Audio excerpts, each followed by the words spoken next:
Welcome to Revelation Unraveled. I'm your host, William Tapley, also known as the Third Eagle of the Apocalypse and the co-prophet of these end times.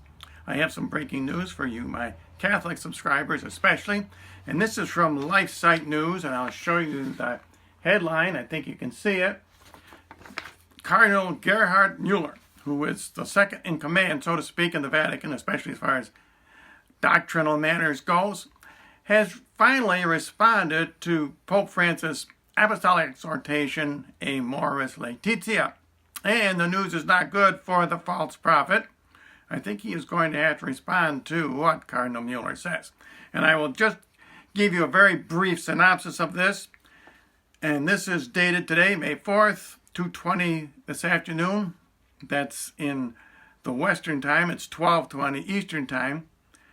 The head of the Vatican's Congregation for the Doctrine of the Faith, considered second only to the Pope as the Vatican's authority on doctrinal matters, has responded to the question of whether Pope Francis' recent exhortation, Amoris Laetitia, has opened the door to giving communion to divorced and remarried Catholics. Cardinal Muller's response is unambiguous. Pope Francis won't like that at all. The Church's teaching cannot be changed, and the exhortation did not do so. Here is the secondary headline. I think you can see that at the top.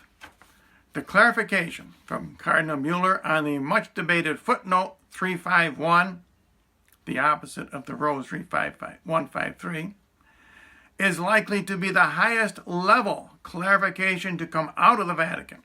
When Pope Francis was recently asked about the footnote by journalists, he said he did not remember it nor what it said. That is really hard to believe. And this isn't evidently the only thing Cardinal Muller has stated. The Die Tagespost reports that Muller also addressed the question of communion for the divorced and remarried elsewhere, again unambiguously, reaffirming the traditional church teaching. Now, this is very interesting.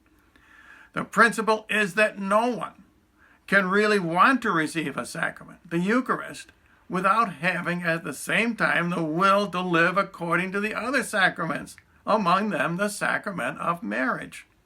Whoever lives in a way that contradicts the marital bond opposes the visible sign of the sacrament of marriage. And if the Church were to admit such a person to Holy Communion, she would then be committing that act, which Thomas Aquinas calls a falseness in the sacred sacramental signs. Well, thank you, Cardinal Muller. I am afraid your clarification won't hold much water with the dissident bishops. For example, here in the Chicago Archdiocese, Archbishop Supish has said that anyone can receive communion in his archdiocese. You people in Chicago, you have got to pin your priests down. They have got to deny this. Otherwise, their consecrations will not be valid. However, because Pope Benedict has not yet stated his opposition to this, maybe your communions will be valid. It's in a state of flux right now, so I don't like to discourage you from not going to communion. I think that we have to pay attention. I think Pope Francis is going to have to respond to Cardinal Muller's statement.